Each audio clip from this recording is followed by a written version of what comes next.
Welcome everyone, thank you for joining me. This is Hunt Detail. My name is Jacob and we've got a great lineup today coming from the ATA show here in Indianapolis 2025. Very exciting, lots of new gear, new products, exciting things to think about for your fall in 2025. Let's go. Hey guys, Brandon here with Annihilator Broadheads, here to tell you what's new and out this year. We have our single bevels, we've got our double bevels, but we also have the katanas, and they are going to be available February 1st to February 15th, somewhere in there, so watch out online for the release. We're really excited to drop that to you. Our most exciting news is all of our new broadheads come in a new proprietary material. We're excited for you to get this, the best edge retention, the best tensile strength, toughest durable broadhead we've ever seen. So we're excited to get those into your hands and have you guys actually play with them, shoot them, test them. And they're also with a new coating called black nitride, so they are highly rust preventative. So can't wait for you guys to have them. Best of luck on all your hunts this year. Okay, so Jared from Elevate Stand Company, and what we're going to go over is we've redesigned our stand lineup for 2025. We've lightened up all the models, kind of streamlined them.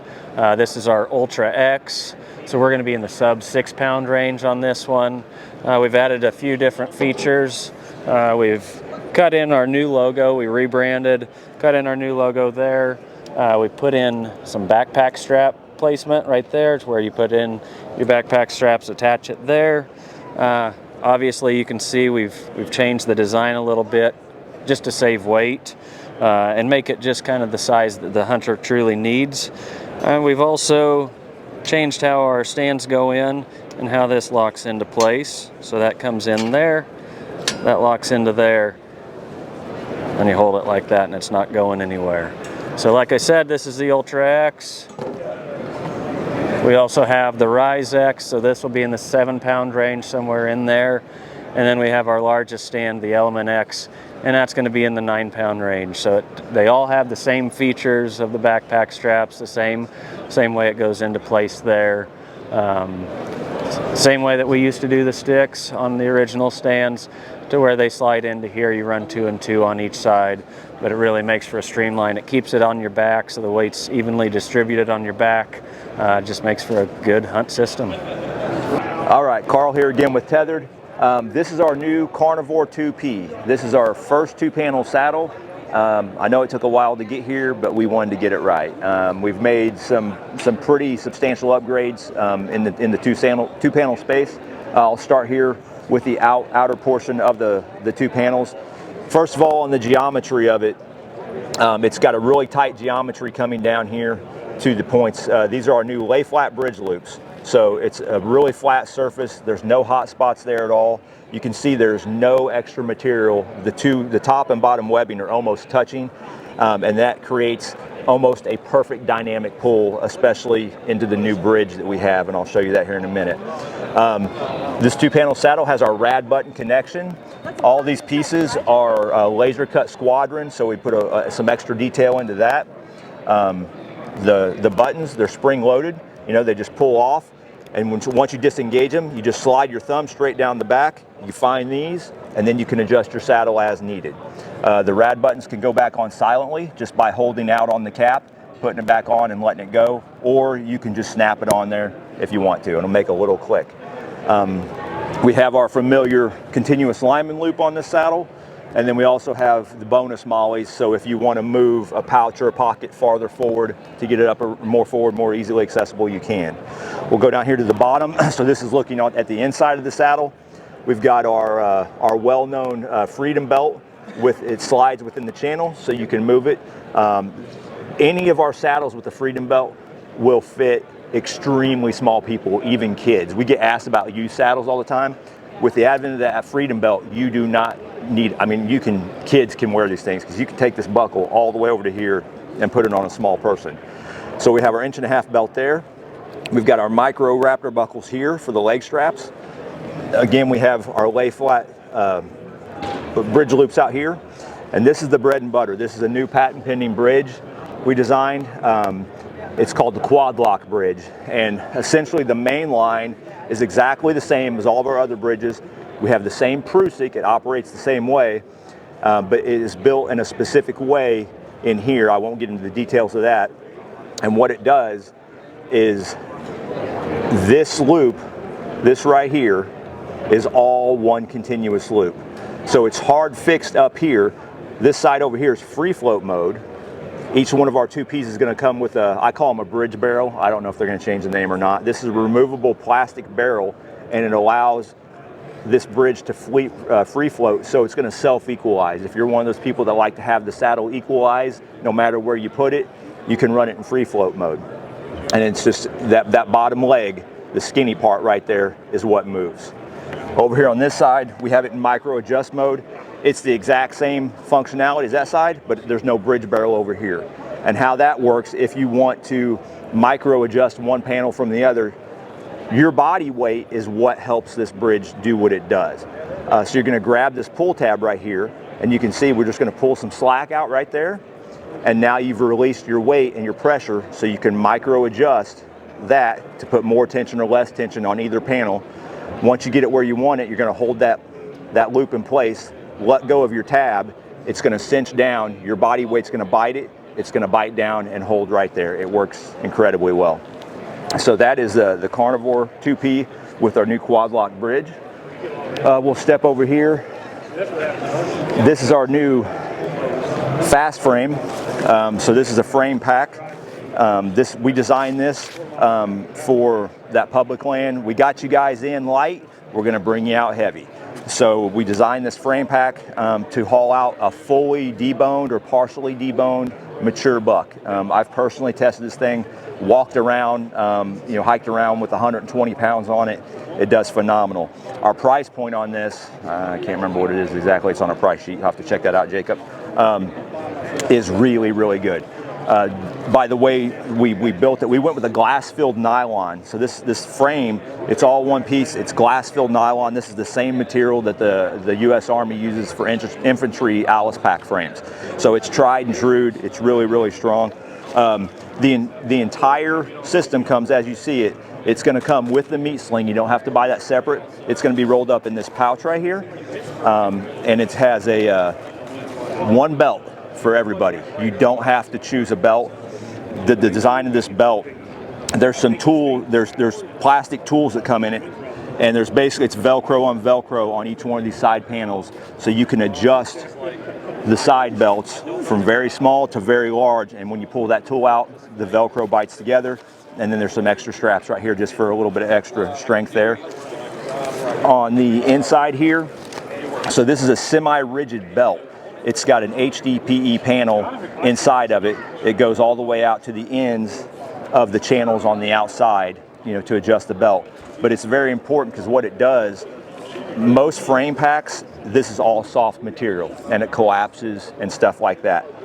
What this does, whenever you have a lot of weight on this frame, all that weight's pulling down, it's going to transfer the load throughout that rigid belt. So it's going to help support and carry the weight. It carries really, really nice. Another benefit of this frame, as far as I know, I may be wrong on this, but based on my research, I think we're the only ones that have true two-stage foam in this frame. And what that is it's two separate layers of foam that are laminated together. So we have a soft, low-density foam that's against your body, both in the shoulder straps and the waist belt. And then we've got a heavier density, stiffer foam on the outside of both. So what that does is if you're carrying 40, 45, 50 pounds, it's going to be super comfortable. You're only really going to be engaging that soft foam. But whenever you kill or put a heavy load on there and you're getting up in that 70, 75, 80, 100 pound mark, that load or that softer foam is going to start giving, and then it's going to transition into that higher density foam. So you're not going to be feeling this 1-inch webbing on your foam's not going to fail you and collapse to where you're feeling just 1-inch webbing and not the full benefit of the shoulder strap. It's going to help distribute and carry all that weight on there. Everything on this comes apart. You can take this thing down to where the frame is completely naked. It's just the frame and that piece of loop Velcro right there. We have full adjustment shoulder straps. There's about 5 inches of torso adjustment.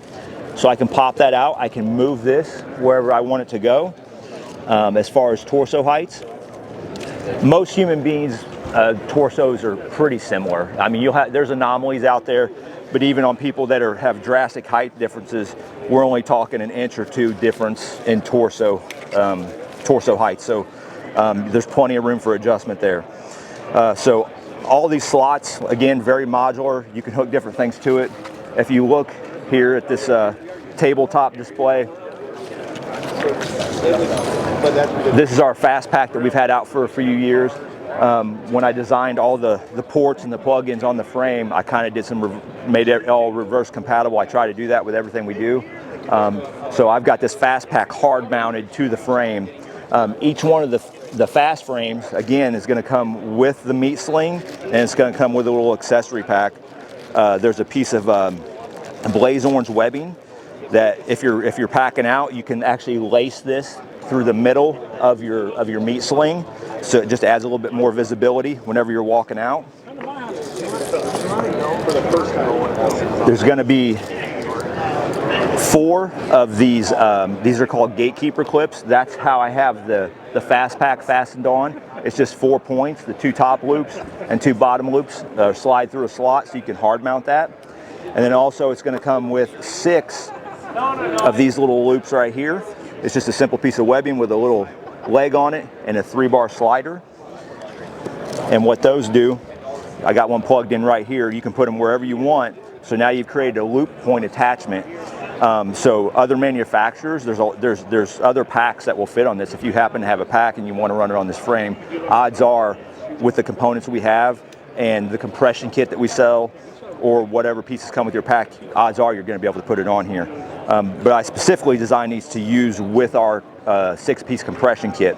So let's say I was going to go in 2 miles, and I don't want my fast pack hard mounted on the frame. I want to leave my frame pack at the base of the tree, bury it in the leaves or whatever, and take that pack up top with me. Then I can just unhook the compression straps. You know, I would compression strap this pack on versus hard mounting it on, so I can quickly unbuckle it and take it up. So that's what those are for. So that's our new frame.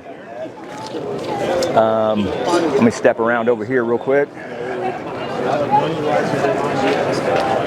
This is our new kind of hybrid bino harness. It's kind of a universal harness. So you look here, we have a set of these are 10 by 32s in here. I run 8 by 28s in here also. So we can go from a very small. This is a set of Vortec razors. This is a 10 by 42. Most of we'll have sizing charts on the packaging to let you know how big it'll expand to. But basically, how this works is there's a carbon rod or carbon tube in here, and you can adjust the tension on this bungee right here, and then you can this bottom panel comes out, and that's where you get the vertical adjustment from very small to the larger ones. We did not design this for a Western type hunt. You know, that type of glass you're going to want to keep fully contained and stuff. We kind of designed this around the whitetail space and whitetail glass that most guys are going to be using. And 10 by 42 is usually pretty much about the biggest that I've seen most guys using. I personally run a smaller one.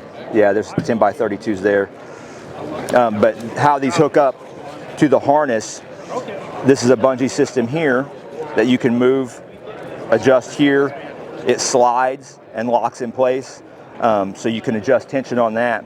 So whenever you have the harness on, you can undo this, and your glass is just hanging there. It won't drop. So you just pull it out, you know, and then it's spring loaded, and then you just pop it back under like that.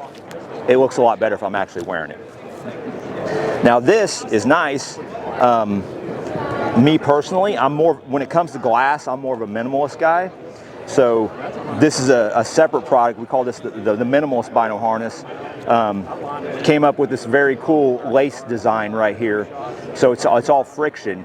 So you can fully adjust the size of this to wherever you want it, and it stays put. But this one here is probably by far my favorite. Again, just because I've got it adjusted loose right now. I run smaller glass, you know, and so I really like this one. And you can run it in different configurations and stuff like that. But that's the minimalist bino harness. Sabr saw. let's jump back out over here. This is our new Tethrd Sabr saw. So this is a kind of 2-in-1 proposition. It's a regular fold-out and locking handsaw. It locks in 2 different positions. That's the angled. This is where, if you want to get the most leverage and most cut per pull, you're going to have it in this angle position, and then you can put it in the full straight position. And that is, Ernie, can you hand me that saw on a stick? Or just hand me a stick. Yeah, I got it rigged out, man. I kept having, I had to build it. So these loops on the outside of this thing, we can actually turn this into a promptu pole saw. So what we're going to do is we're going to take, there's teeth on that loop, and there's teeth right here on this pivot. So it's just kind of a pivot and leverage. So we're just going to bite that in, that top loop. I'm going to pull down. I'm biting that pivoting point right there, and now you can flex this and then lock that back one in, and there it is. It's super, super stout. So now you've got a nice, ready to go pole saw. So that's the new Sabr saw.